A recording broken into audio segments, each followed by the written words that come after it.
Breaking news coming in at this hour. Congress MP is now wading into the controversy over the Kerala Story 2 after the opposition parties voiced their concern about this movie. Now, Congress MP from Kerala, Shashi Tharoor, is also claiming that the Kerala Story 2 is a movie based on a lie and a movie that is spreading hatred among the people.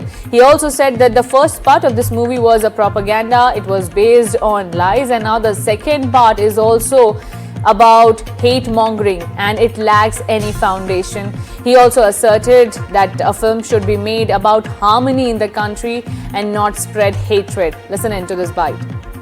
कि जो पहला film जो था Kerala story वो तो नफरत फैलाने वाला फिल्म ही है और उसमें कोई बुनियाद नहीं थी। कह रहे थे कि हजारों लोग कन्वर्ट हो गया, ये सही नहीं है। मेरे ख्याल में कुल मिला के कुछ सालों में करीब 30 केस ऐसे कुछ थे और जो कहानी वो बता रहा था वो सिर्फ कुछ लड़कियों के हुए थे कि हमारे देश तो बड़े देश हैं, अगर इधर उधर कुछ होते हैं उसका मतलब नहीं कि आप उसको बना के बहुत बड़ा कहानी बना के प्रोपेगेंडा कर दे। And my colleague Ashwin Nandkumar is joining me live from Trivandrum on more details about the political developments taking place. Ashwin, we saw how Kerala Chief Minister was objecting to the movie. Now Shashi Tharoor has also waded into the controversy. Tell us more. In fact, this entire movie announcement has not gone well with the state dispensation and fairly with a large number of people, civilians in the state. In fact, the Kerala Story 2, the makers itself, they have claimed that this is beyond Kerala.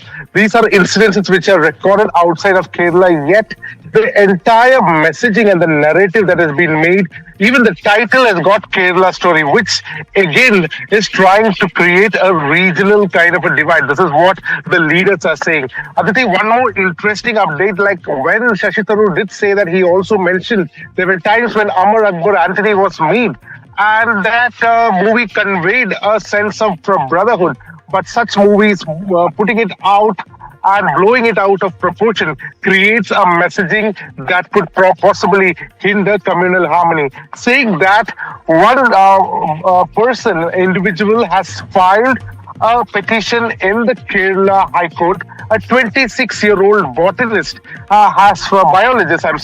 has filed a case, and interestingly, this individual is a Hindu Brahmin who has filed a case stating his allegation that this movie should not be aired. There are many issues in it, and the CBFC has not done a proper job. It has been challenged and it will be heard in the Kerala High Court on Tuesday. So certainly, the movie maker is definitely getting publicity, whether it's negative publicity, and probably that is the intention which the makers also want. Nevertheless, the politicians are raised the alarm about it and stating that this is not the way the state of Kerala should be targeted. Aditi. Absolutely, and Ashwin, carrying on your point, the polls are upcoming in Kerala. Do you think this movie will have a polarization effect, which is one of the fear from the opposition parties, the India bloc, which is raising that such communal hatred that this movie spreads allegedly will help the BJP in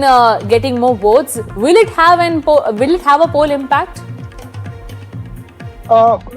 I certainly do not think so, because if you see the BJP messaging today, what they have essentially said was, even Rajiv Chandrasekhar has stated that I have a right to watch a movie whether I don't want to watch it. I will not watch it. If I want to watch it, I will watch it. So if Chief Minister do not want to watch the movie, let it be. So BJP has in fact given a message that a freedom of expression cannot be curtailed. But at the same time, the BJP has not delved into this the more content of the movie. In fact, Rajiv Chandrasekhar has stated, referring to another movie earlier which was released in Kerala, which was a Mohanlal star movie, where there was a problem, there was an issue that came up representing the Hindu community in a wrong light. and that was, in fact, again went to the CBFC. At that time, this issue had come, and he questioned the chief minister whether I want to watch a movie or don't want to watch. To me, it's up to me, and neither the state dispensation or anybody can question that particular freedom. So it has been left as a freedom of expression content and not dealt much into it. So certainly, it needs to be seen as we develop, as the story develops. Perhaps there could be a change in stance, and a political high-pitched controversy could erupt in the days to come. Absolutely. Thank you so much, Ashwin, for joining us and giving us all those viewpoints. Now let's also tell you the controversy and the bigger picture of the Kerala Story showdown. It is back in the spotlight, and this time it's over its sequel. Kerala Chief Minister Pinarayi Vijayan has come out strongly against the movie, calling the original film a hate-driven narrative and warning that any sequel must be viewed with the utmost gravity. He says Kerala has already seen through what he describes as the communal agenda and blatant misinformation of the first film. Also, he calls it a poisonous propaganda. The original film, The Kerala Story, had sparked a massive political storm similar to this one upon its release, with the state government and the Congress alleging it exaggerated and distorted facts to paint Kerala as a breeding ground for extremism. The makers, however, have defended it as a work of cinematic expression inspired by real events. It was endorsed by several BJP leaders and screenings were held. The battle lines are clearly drawn between claims of creative freedom and accusations of communal polarization. We also spoke to the director of the film on the charges against it and how the makers have defended it so far. But before that, let's tell you about the sequel and the earlier movie that came out. Now, the Kerala Story, which came in 2023, was about a woman, and there were 4 main leads there. These 4 ladies dealt with similar issue, the story of women allegedly they were radicalized and recruited by ISIS. Now, the Kerala Story 2 is also promising the same narrative of radicalization, how it is being done in Kerala. Now, in 2023, the focus was on conversion, trafficking and extremism. It was portrayed through the story of these 4 ladies. Now, in this second part, the story of alleged forced conversion, how some women were tortured into eating beef, and these were Hindu women. This is what the story claims it shows from its trailer. Now, in the 2023 movie which came, it claimed that inspiration is from real events, and in the second part also, the makers claim that in this also there were at least 5,000 cases of love jihad, after which they studied them and made this movie. Now, the Kerala Story 2 is about to release, and when it will be released, there will be a bigger showdown as was seen at the time of 2023 when the Kerala Story Part 1 had come out. But before that, the showdown is not ending. Take a look. पूरे भारत में शरिया लागू होगा। ये ब्याह illegal है, POCSO case है ये। 16 साल रही है वो। इन पेपर्स के हिसाब से आपकी छोरी 18 साल की है। सारी जिंदगी बर्बाद कर देगा, बात ने समझते ब्याह। आप नहीं समझ रहे हो पापा, मारो रशीदा सो नहीं है। തെരഞ്ഞെടുപ്പ് മുന്നിൽ കണ്ടുകൊണ്ട് തയ്യാറാക്കിയിട്ടുള്ള കേരള സ്റ്റോറി രണ്ടാമാണല്ലോ. കേരളത്തിൽ നടന്നുകൊണ്ടിരിക്കുന്ന വികസന പ്രവർത്തനങ്ങളെ തെറ്റായി ചിത്രീകരിക്കുന്നതിന് വേണ്ടി മനഃപൂർവ്വം ബോധപൂർവം തയ്യാറാക്കിയിട്ടുള്ള സ്റ്റോറിയാണ്. അത് കേരളത്തിലെ ജനങ്ങൾ തള്ളിക്കളയും, അതിന് സംശയമൊന്നും വേണ്ട. रिश्ते की बुनियादी धोखो हो गए, वो रिश्ते के लाने जिंदगी ना लुटा दे हम। माँ फैजान ऐसा नहीं। Highly objectionable ideas are being presented according to the information now available to me, that some people are being forcefully compelled to eat beef. There is no such compulsion happening in Kerala. Let's start by living in. मैं convert नहीं होंगी। हाँ। और वैसे भी मैं इन सब चीजों में बिलीव नहीं करता। बच्चे तो होंगे ना, वो किस रिलीजन को फॉलो करेंगे? लेकिन बीफ नहीं खाऊंगी। ये सब प्रोपेगेंडा फिल्म्स हैं और ये कहीं ना कहीं मतलब पीछे से स्पॉन्सर्ड भी होते हैं और एक टारगेट लेकर बनाई जाती हैं, तो इसलिए इनका कोई ज्यादा इम्पैक्ट तो फिर रहता नहीं।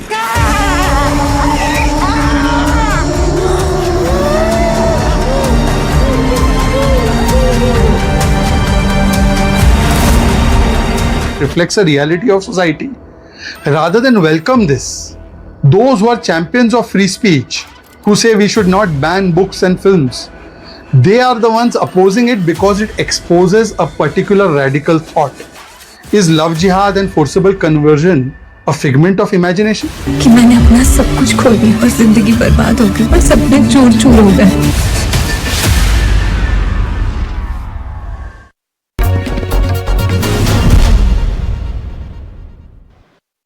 Kamakhya Narayan Singh, I saw the trailer says inspired by many true events. Then it goes on to say कि हम इस्लामिक स्टेट बना देंगे अगले 25 सालों में, पूरे भारत में इस्लामिक राष्ट्र बन जाएगा. Can you tell us some of these true events that your film is inspired by? Did you actually find cases where a girl was made to eat beef? Because that is what the anger is directed at. That you want to talk about the problem of radicalization is fine, but you're actually suggesting कि लड़कियों को पकड़ के beef खिलाया जा रहा है. एक केस नहीं, मैं कई केसों का जवाब दे सकता हूं, आपको बता सकता हूं जिसमें लड़कियों को, I met the girls who have told me that they were forced to eat beef. I know those girls. So there are not 1, 2, 3, there are at least 10 to 20 cases which I have, and there might be lot more cases because every day there has been cases reported. So we can't deny this fact. Can you tell us about some of these? And Gajwai Hind, in PFI's document they have written, in Jangur's case, it is written that we want to create a Gajwai Hind through using these girls as a trap model, where we use our love as a trap model and take them on our side, convert them into Islam. कुछ आप ऐसी कहानियां बता सकते हैं, कौन से state में, कैसे शहर में, उन लड़कियों ने आपको क्या बताया? Would you like to tell us some of these stories, Mr. Singh? मुझे मुंबई में लड़कियां मिली है जिन्होंने बताया है, आप छोड़ दीजिए सब कुछ. मुंबई में मुझे लड़कियां मिली है जिन्होंने मुझे बताया कि they were forcefully made to eat beef. मुझे दिल्ली के आसपास जो लड़कियां मिली है उन्होंने मुझे बताया कि फोर्सफुली उनको बीफ खिलाया गया. तो ऐसा नहीं है कि कहीं भी नहीं मिला है, हर जगह है इस तरह की केसेस. मुझे एक लड़की मिली मुंबई में जिसने मुझे ये बताया कि उसको घर के बाहर एक जहां बकरी रखा जाता है, कुछ रखा जाता है, वहां पे उसको सुलाया जाता था जब तक उसने बीफ नहीं खाया. I have lot of cases like this. Now let's talk about the India Alliance. The leadership tussle within the opposition's India Alliance has now further intensified. Shiv Sena, Uddhav Thackeray faction, Sanjay Raut has slammed the alliance for being inactive. Amidst the leadership tussle, Raut questioned where the Indian alliance is and why wasn't there any communication between the allies. Now UBT further alluded that the alliance seems to become active only ahead of the Lok Sabha elections. Interestingly, Raut made the statement the same day Shiv Sena's mouthpiece Samna put out an editorial questioning who the multiple confusing voices emanating from the Congress over the India bloc leadership, ending with a question: Mamta, Stalin or someone else? Meanwhile, the Congress on one hand attempted to pacify Shiv Sena UBT, suggesting that there can be a meeting soon. Sample the reactions. जब लोकसभा का चुनाव नजदीक आता है तो India block का काम शुरू होता है. तब तक इंडिया ब्लॉक है कहाँ, क्या कर रहा है, उस बारे में कोई एक दूसरे से संपर्क नहीं होता. तो इंडिया ब्लॉक ने हमेशा जागरूक रहना चाहिए, एक दूसरे से बातचीत करनी चाहिए. To 1 year last year, Rahul Gandhi had fought against the SIR in Bihar, and he had exposed the mistakes done by the election commission. India bloc is active. Even you can see Mamta Banerjee going to court and presenting herself her case. So India bloc is active. Sanjay Raut don't know all these things. The problem with these people is they only see the supportive activities for BJP. Otherwise, they don't see other things.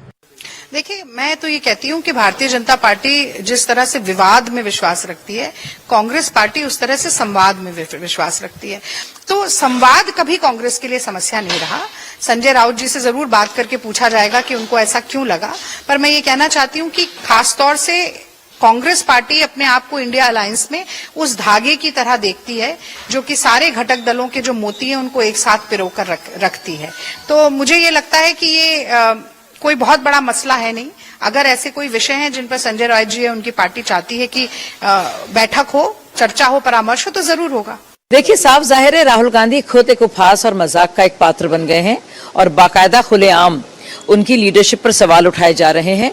जहां तक बात है ममता बनर्जी की, MK Stalin की, उनके नामों को सामने दिया जा रहा है और खुद ये शिवसेना, पुरानी शिवसेना के जो का जो सामना है, मुख्य पत्र है, उसमें इस बात को कहा जा रहा है। जाहिर है ये सिर्फ एंटी मोदी ये ताकतें हैं, इनका खुद का कोई वजूद, कोई विचारधारा, कोई भी कमिटमेंट देश के प्रति नहीं है।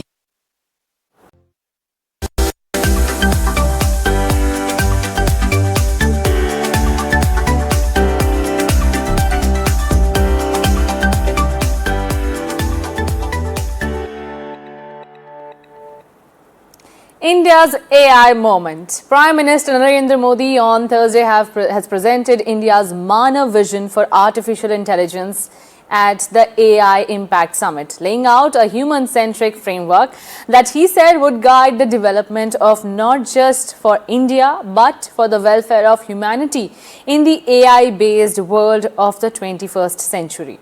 Manav means human and Manav vision says M for moral and ethical system. AI should be based on ethical guidance. A is for accountable governance, means transparent rules, robust oversight. N stands for national sovereignty, means whose data is right. A stands for accessible and inclusive, means AI should be a multiplier, not a monopoly. V stands for valid and legitimate, means AI should be lawful and verifiable. This Manav vision of India will become an important link for the welfare of humanity in the AI-based world of the 21st century. Now, speaking at the summit, Prime Minister made a case for artificial intelligence to be democratized. He also encouraged top tech leaders to come design and develop AI in India.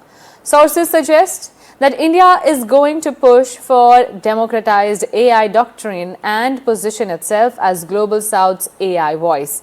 Now, top global tech leaders like Google CEO Sundar Pichai, Anthropic CEO Dario Amodei addressed the summit, highlighting their vision of working with India in the field of artificial intelligence. Now, besides them, French President Emmanuel Macron also addressed the summit, talking about how India has developed its digital identity. Take a look.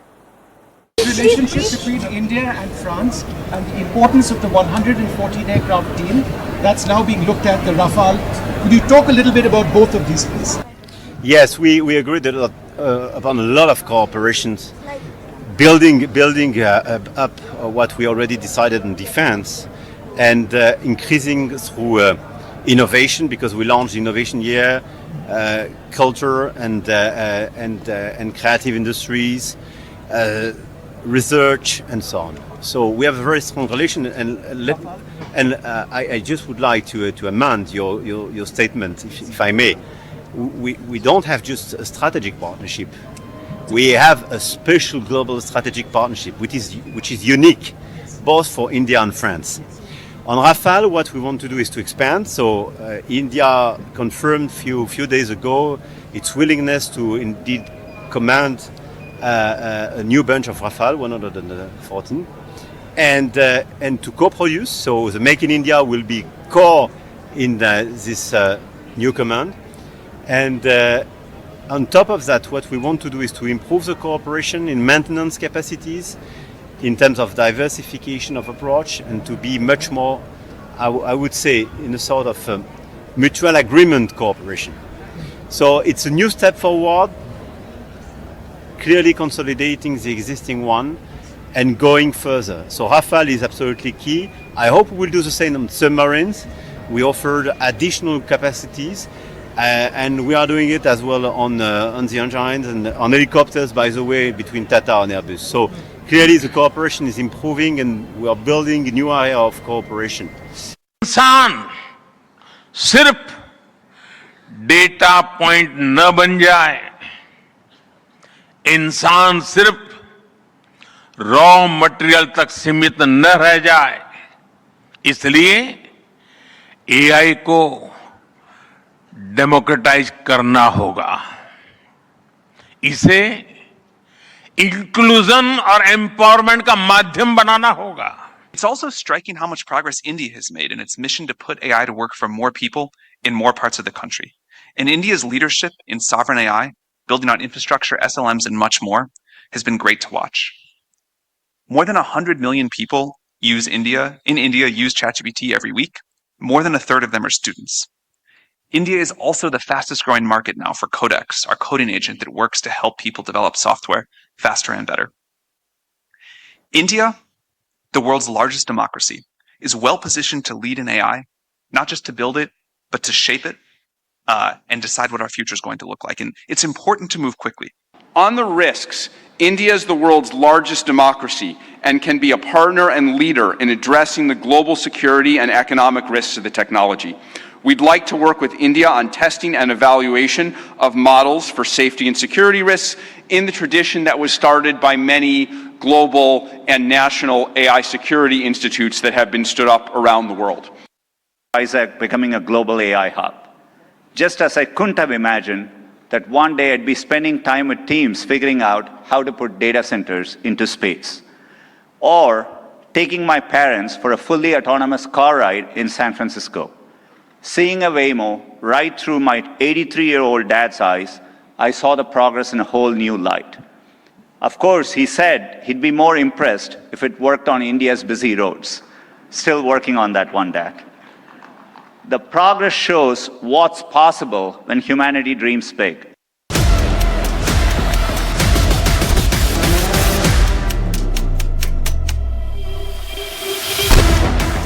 An awkward moment at the group photograph at the India AI Impact Summit in New Delhi, capturing the Cold War in the AI universe. OpenAI CEO Sam Altman and Anthropic CEO Dario Amodei choosing raised fists instead of holding hands. As Prime Minister Modi and several executives joined hands and raised them together, a gesture typically seen as symbolic of unity, Altman and Amodei lifted their fists separately. The two executives representing fiercely competing AI companies appeared briefly unsure before settling on the gesture, drawing amused reactions online. Thank you, tech leaders. When AGI, the day Dario and Sam hold hands. Puck AI founder Siddharth Bhatia wrote, "The very obvious exchange underscores the growing rivalry between OpenAI led by Sam Altman and Anthropic headed by Dario Amodei. Anthropic was founded in 2021 by former OpenAI executives including Amodei, who previously served as OpenAI's Vice President of Research. The split reflected differing philosophies around AI safety, governance, and commercial strategy. While the two tech titans may not see eye to eye or hold hands, one thing they both agree on is India and its AI leap. The energy and ambition in this room and across India are incredible. I've been spending the last few days meeting with Indian builders and enterprises, and the energy to build together here is palpable, unlike anywhere else. India, the world's largest democracy, is well positioned to lead in AI, not just to build it, but to shape it and decide what our future is going to look like. And India is also the fastest growing market now for Codex, our coding agent that works to help people develop software faster and better. NDTV Bureau Report.